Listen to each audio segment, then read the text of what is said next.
अस्सलामुअलैकुम मैं आपका भाई पास्टर सुफियान बनियामीन आपकी खिदमत में हाजिर हूँ। आप देख रहे हैं सुफियान बीएम यूट्यूब चैनल। अजीज़ों, अगर आप हमारे चैनल पर नए हैं तो चैनल को सब्सक्राइब कर लें और बेल के बटन को ऑल पर क्लिक कर लें। वीडियो को दूसरों के साथ शेयर करें, क्योंकि आज की वीडियो का जो मुद्दा है वो कादियानियत को जवाब देने पर है। कादियानियत के एक शख्स ने जनाब दाऊद और जनाब मसीह की ज़ात पर जो है कुफराना तौहीन अमेज़ अल्फाज कसे और एतराज़ भी किया। जनाब दाऊद के गुनाह जो कि हत्ती उरिया की बीवी बत्सबा के साथ उन्होंने किया, उसको लेकर उन्होंने जनाब दाऊद और जनाब मसीह के निसब को दागदार करार देने की कोशिश की है। आज हम इसका जवाब देने के लिए हाजिर हुए हैं। हम नबियों की इज्जत हुर्मत के लिए हर वक्त हाजिर हैं और जवाब देने के लिए हर वक्त तैयार हैं।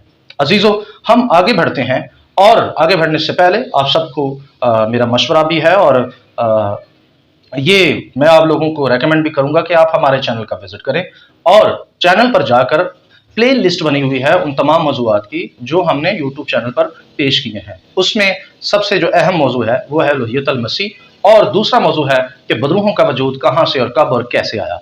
इनको आप जाकर देख सकते हैं। हमारे चैनल का विजिट करें, सर्च बार में जाकर सुफियान बीएम यूट्यूब चैनल लिखें और चैनल को सब्सक्राइब भी कर लें। आगे बढ़ते हैं और अपने मौजू को शुरू करते हैं। कादियानियत का फिरका हमेशा नबियों की तौहीन करता आया है। इनकी किताबों में और इनकी वीडियोस और ऑडियोस के अंदर हमेशा नबियों की तौहीन पाई जाती है। इसी तरह उन्होंने एक ऑडियो में जनाब दाऊद और जनाब मसाया यानी मसीह के लिए तौहीन अमेज़ अल्फाज कहे। आज हम उनका जवाब देने आए हैं और कलीसिया को और कादियानियत के तमाम पैरोकारों को ये बताने आए हैं कि जैसा आप समझते हैं और जैसा कलीसिया को आप गुमराह कर रहे हैं वैसा हरगिज़ भी नहीं है। हम तफसील से आप लोगों के सामने जनाब दाऊद की कहानी को बयान करेंगे। आपसे गुजारिश है कि आप दूसरा सलातीन उसका 11वां बाब और 13वें बाब तक आपने ये 3 चैप्टर लाजमी पढ़ लेने। इस कहानी का जिक्र सलातीन की किताब के अंदर मौजूद है। दूसरा सलातीन 11वां बाब और 13वें बाब तक आपने ये 3 चैप्टर लाजमी पढ़ लेने हैं। जनाब दाऊद के गुनाह के मुतल्लक क्रिश्चियन कम्युनिटी की या मसीहत की एक ही राय है और उन्होंने कभी भी इस गुनाह को लेकर जनाब दाऊद की ज़ात को निशाना नहीं बनाया और इसी तरह दरीगर मज़ाहब के अंदर भी ऐसा हरगिज़ नहीं है। लेकिन कादियानियत कभी भी नबियों का लिहाज नहीं करती और उनकी इज्जत को हमेशा वो दागदार करने की कोशिश करते हैं।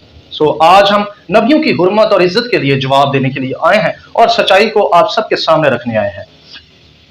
सबसे पहले हमें उस कहानी को और उसके पीछे पस मंजर को देखने की जरूरत है, उसके सियाक व शबाब को और यहूदी लिटरेचर को भी देखने की जरूरत है। एक बात नोट कर लें कि जिस तरह से कुरान करीम को बगैर हदीसों के नहीं समझा जा सकता या जाना नहीं जा सकता, वैसे ही बाइबल को बगैर यहूदियत के और बाइबल की हदीसों के बगैर कभी भी आप बाइबल को समझ नहीं सकते। एक खास बात कि जब तक किसी भी पादरी को, मौलवी को या कादियानियत के किसी भी उलमा को इब्रानी नहीं आती, तब तक वो बाइबल को नहीं समझ सकता और जब तक उसने मुकम्मल तौर पर जूडाइज्म नहीं पढ़ा वो बाइबल को नहीं समझ सकता।